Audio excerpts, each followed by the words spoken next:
Hello everybody, this is Rafael with Expat Living, my YouTube channel. Today we're going to be talking about traveling with your dog internationally. Now it's not easy or clear, it's a little bit confusing out there, all the rules that are available if you want to travel with your dog, especially if you have a large dog. There are a lot of things to take into consideration. I just recently underwent this process with my dog here, Duke. He's a 2-year-old Doberman.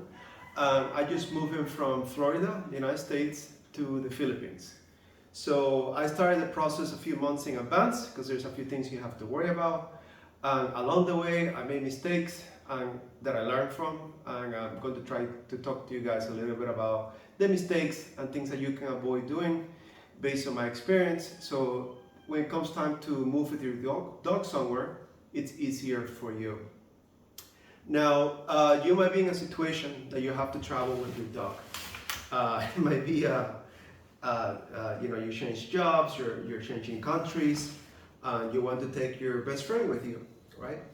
So there's a lot of things you need to do. It's not impossible, it's definitely doable. I did it, with no knowledge whatsoever beforehand. I figured everything out. If I can definitely do it, you can do it as well. I'm going to help you. So, and I'll make sure to put the links of whatever I mentioned. I'll put the links on the description of the video so you can go back later. You don't have to keep rewinding this part of the video. All right. So there's some countries that they might not allow your dog whatsoever. So you need to figure out if your dog is allowed where you're going. If you have a small dog, that's very good news. You might be able to travel with your dog in the cabin in some airlines. If you have a large dog, it becomes a little more problematic because the dog has to travel in cargo. Now, not all airlines allow dogs in the cargo area. You have to figure out which airlines do. I'm going to talk to you guys about the United States specifically. I've noticed that American Airlines and Alaskan Airlines are the airlines that seems to be the more friendly towards taking dogs. And I have a special preference for Alaskan Airlines if I can help it. American Airlines is a lot more expensive. It's a lot less convenient. Like I've noticed the process was just more difficult. And I actually had booked him initially on American Airlines from Florida to California.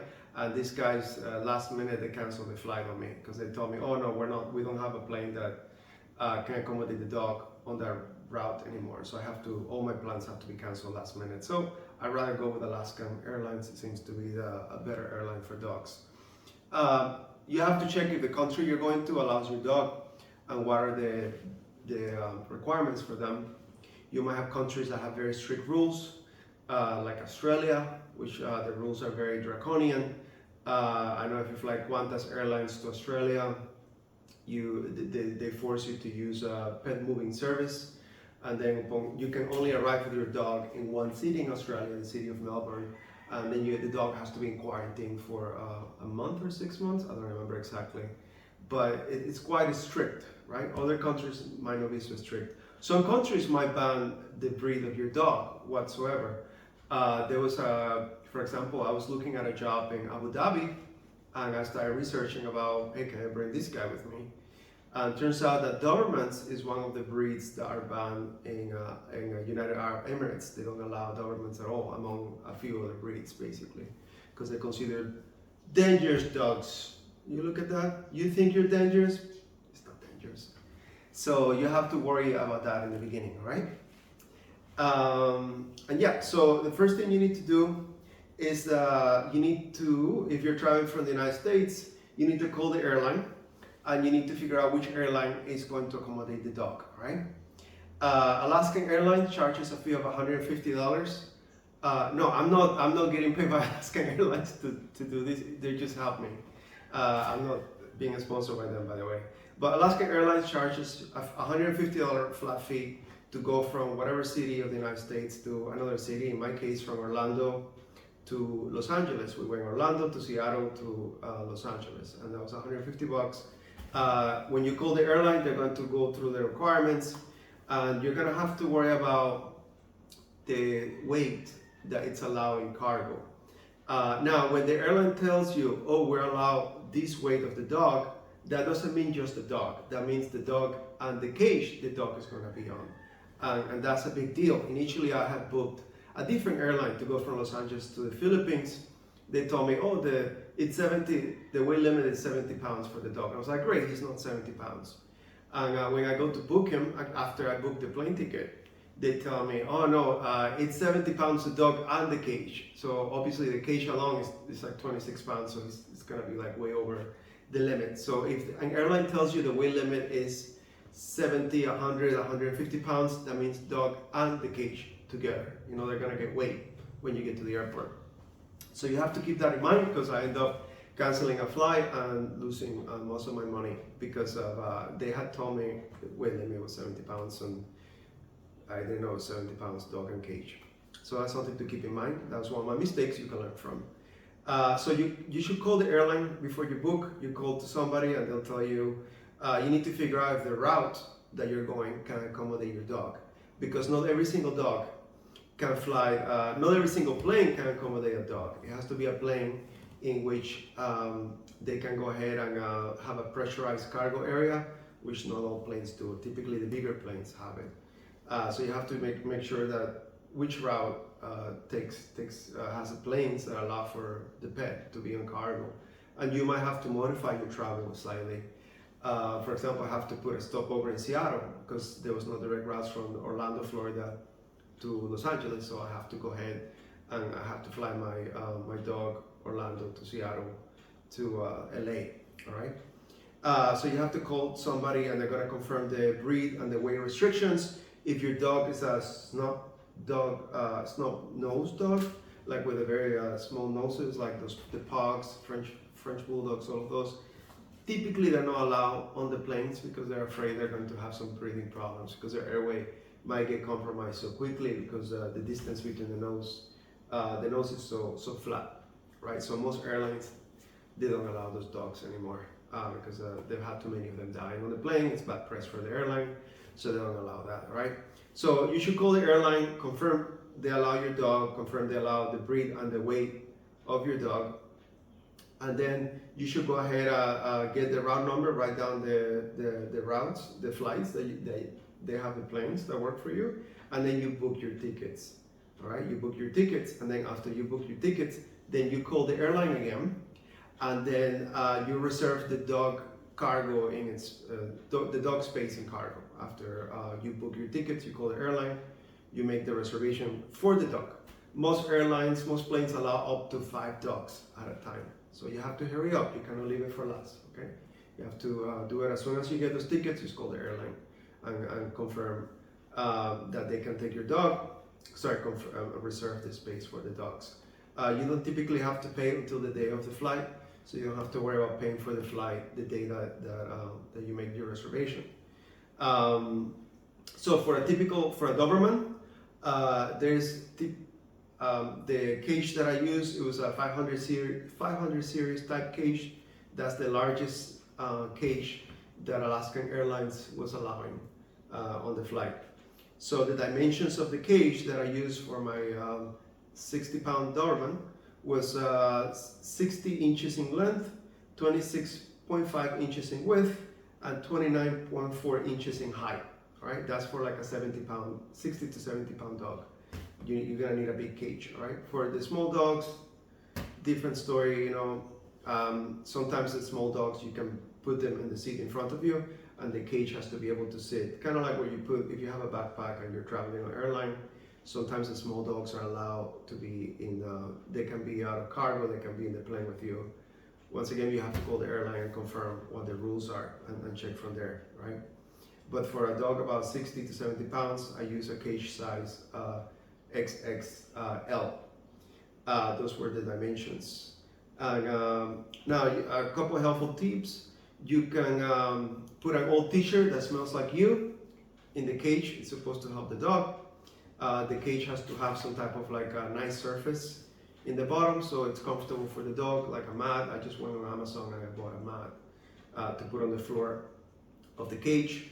Grab a Ziploc bag and fill it up with like 3 or 4 days worth of meals for the dog. You know, put a couple pounds of dog food in there, and you tape that food. Very handy. You tape that food to the top of the plane. Nobody's gonna feed the dog but you. Typically when there are stops, in my experience traveling domestically in the United States and internationally, nobody fed my dog. I don't know if they gave me water, but they told me like nobody's gonna feed the dog, nobody's gonna water the dog on that time. Not ideal, but you might be in a situation in which there's no other choice. So he did it, and he was okay. Also, when in your checking luggage, put some pet wipes. I know if you're in the United States, you can go to TJ Maxx or Ross. They have a pet section and they have like the pet wipes. Just bring a couple of those. Bring some gloves. Bring the pet wipes because chances are that cage is gonna be dirty when you get the dog out of the cage. He might have poop in it, so make sure you bring some wipes, bring some gloves, so you can clean that by the time that you get to your destination. So try to take care of that because there's no potty breaks while he's flying. Now, a big deal. This is for my United States people. You have to get a veterinarian health certificate, and this is like a big deal. Okay, the veterinarian health certificate from the USDA. It cannot be done by just your average veterinarian in the United States. Maybe the veterinarian that you always take your dog doesn't do the health certificates. You have to find a place that does them. I ended up paying $430 for my health certificate for my dog in Florida. However, you should shop around. Some places are like crazy expensive for no reason. So you should shop around. Make sure you get a good price for the, like for the health certificate, and so you can book an appointment. Now, this is super important. Okay, the health certificate is only good for 10 days. So unfortunately, that forces you to schedule your appointment as close to your flight as possible, but not too close, because it might take up to 3 days for your health certificate to be ready, right? The way it works is that you make your health certificate, you go to the appointment on the day and time that you schedule it, you show up there, they check your dog, they ask you a few questions, they might do some tests for your blood, test his blood, do whatever they require. Definitely gonna test their poop to check for, that might be an additional fee. They might test their poop for parasites and worms and all these bad things they'll get. So you have to, and then once they've done everything, the veterinarian in your hometown that you went to in person is going to submit this certificate to USDA vet. All right, so that certificate is going to be submitted. Now, depending if you're required to have originals once the certificate's done. If you're required to have originals, that has to be sent by mail, and that's going to take longer. Okay, if you have to find out if your destination requires original certificates or if they're okay with copies. If you get a copy, unfortunately, once you get your email from the USDA with the approval, it has a big copy stamp all across it. All right, so they'll definitely know it's a copy. To travel domestically in the United States, at least with Alaskan Airlines, they were happy with a copy. I found out that going to the Philippines, arriving internationally to the Philippines, they were happy with a copy. So nobody gave me a hard time, right? But some countries, they might require you originals. And if they require originals, you need to schedule with enough time that that certificate can be mailed out and returned to you, so you can have it in paper. As well, even if you were asking for it digitally and the veterinarian submits everything electronically, I will not book your flight the next day after your veterinarian appointment, because there might be some problems, it gets kicked back, they require something else. I will not book, let's say you're gonna go see the vet on Tuesday, your flight's on Wednesday, I will not do that. I will give myself at least a couple of days, before you fly out, to make sure that everything goes through in case there's a hiccup somewhere along the way. So if you make your appointment, remember the health certificate is only good for 10 days, but don't book your appointment, don't book your travel for the day after. Like, give yourself a couple of days in case there's a delay. In my case, in June of 2025, when I submitted, when my veterinarian submitted the health certificate in the morning, I was able to obtain it digitally by the end of the day. By 5 p.m. I already had it, so it was great for me. But You don't want to risk it having a flight the next day and then the certificate's not ready, okay? So give yourself some time. Now, very important, when you go to the vet, you have to bring like the dog's vaccination records, right? You have to bring vaccinations, the rabies certificate. It has to be signed by the doctor, okay? It cannot be like the signature has to be signed. That's very, very important. They cannot accept a rabies health certificate that doesn't have a signature. And I had a problem with this, and I have to go back. And long story short, I have to revaccinate my dog because the original rabies vaccine, the veterinarian who did it was no longer working at that one clinic, and I was not able to obtain a vaccination. So I have to vaccinate my dog on the day of when I went there to get the health certificate. Now, when you vaccinate a dog, that sets the clock back by 2 weeks. The dog is not allowed to travel. If he receives a vaccination, he's not allowed to travel for 14 days after. So when that happened to me, unfortunately, we missed our flights and we were not able to travel. So learn from my experience. Make sure that all your paperwork is in order. Make sure that everything is signed. And one thing I had done months in advance, I had researched what vaccinations were necessary for the destination that I was going to, in this case the Philippines. Philippines, unfortunately, there's a lot of diseases with dogs here, so they require a lot of vaccinations that we don't really require for dogs in America. So I have to get him started with those vaccinations, because a lot of those vaccinations are a 2-shot series, meaning they require 2 shots to be fully immunized. So you get 1 shot, and the other one you have to wait like 21 days to a month, and then they get the second shot. That is true for leptospirosis vaccination, so which might be required for the country that you're going to. So research what vaccines are needed for your destination and get those vaccines started before you show up to obtain your appointment with a health certificate. All right, do your research and start the process early. So by the day that you show up to do your vaccination health certificate, to do your health certificate, everything is done. All right. So I will do that. All right. So that's very, very important. Do your research. Try to work this in advance, and then so hopefully you can make your travel the day that you intended it to do it. Now, most countries that you're going to, they're going to require. The health certificates also required for domestic travel in the United States. So just keep that in mind as well. They asked me for it when I boarded my flight, my Alaskan Air flight from Orlando to LA. You have to research what documents are required to get into the country that you're going to, right?